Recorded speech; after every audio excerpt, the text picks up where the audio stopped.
બીજા મુદ્દાની વાત કરીએ તો રાજ્યમાં એક તરફ ચૂંટણીનો માહોલ જામી રહ્યો છે ને બીજી તરફ ચૂંટણી બહિષ્કારનો માહોલ જનતાએ જમાવ્યો છે।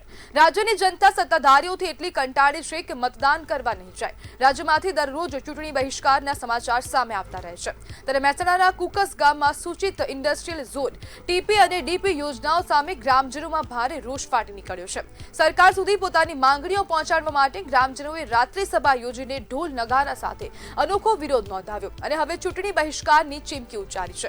વિરોધ હવે એટલો તીવ્ર બની ગયો છે કે ગ્રામજનોએ ગામમાં કોઈ પણ રાજકીય પક્ષના ઉમેદવારોને પ્રવેશ પર પણ પ્રતિબંધ મૂકી દીધો છે।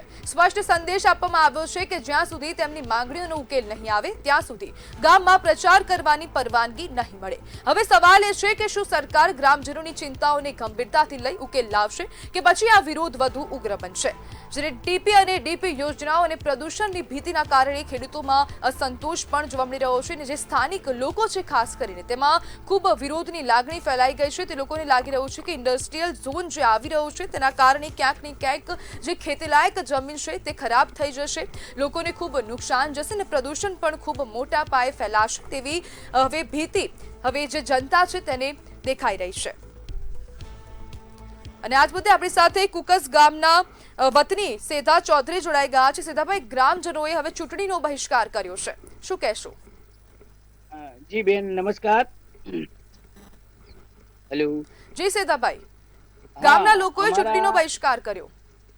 અમારા ગામ કુકસમાં સરકારે કોઈ પણ જાતનો ઠરાવ કર્યા વગર, પરિપત્ર વગર, ગ્રામ સભા કર્યા વગર સૌથી પહેલા તો અમારી ગામ સાથે સૌથી મોટો અન્યાય એ કર્યું છે કે અમારા ગામને મહાનગરપાલિકામાં જોરાઈથી એટલે પરાણે સમાવેશ કરેલો છે અને એ સમાવેશ કર્યા બાદ અમારું સંપૂર્ણ ગામ 90% 95% ગામ ખેતી અને પશુપાલન ઉપર આધારિત ગામ છે। જો મહાનગરપાલિકા દ્વારા અમારા ગામની અંદર જુદા જુદા ડીપી, ટીપી અને રિંગ રોડ પણ આવી રહ્યું છે, એટલે સમગ્ર ગામના તમામ ખેડૂતોની જમીન 40% જેટલી જમીન કપાતમાં જાય છે।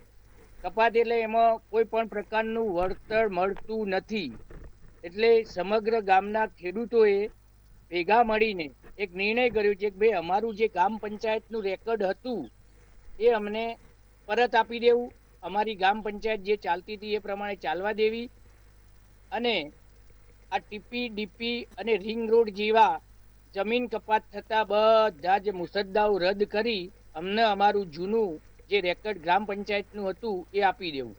બસ આ જ અમારો મુખ્ય મુદ્દો છે। અને એના લીધે સમગ્ર ગામે જો હવે જે જમીન કપાતમાં જઈ રહી છે તો તે જમીનના પૈસા મળશે તો ખેડૂતો શું પોતાની જમીન આપી દેશે?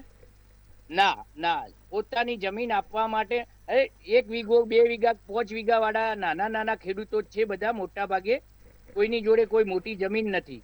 જો વીઘો, 2 વીઘા, 5 વીઘા જમીન હોય અને એમાંથી એ જમીન કપાતી હોય તો પાછળ બચે શું? એના ખેડૂતના બાળકો, એને આવનારી પેઢીઓનું શું?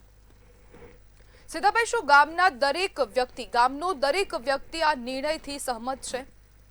આ બધા જ વ્યક્તિઓ, ખેડૂતો સિવાયના પણ જે મજૂરી વર્ગના લોકો જે આજે ગઈકાલે રાત્રે બધું સંપૂર્ણ ગામ મળીતું ઢોલ નગારા વગાડી અને બધાએ સોગંદ પ્રતિજ્ઞા લીધી છે કે ભાઈ જ્યાં સુધી અમારા ગામના તમામ ખેડૂતોના પ્રશ્નોનો ઉકેલ નહીં આવે ત્યાં સુધી અમે ગામની સાથે છીએ, ગામને સંપૂર્ણ સાથ અને સહકાર આપીશું।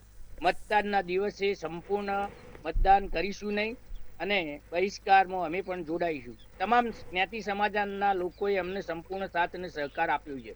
જી જી, બિલકુલ સીધાભાઈ, જોડાવા બદલ આપનો આભાર।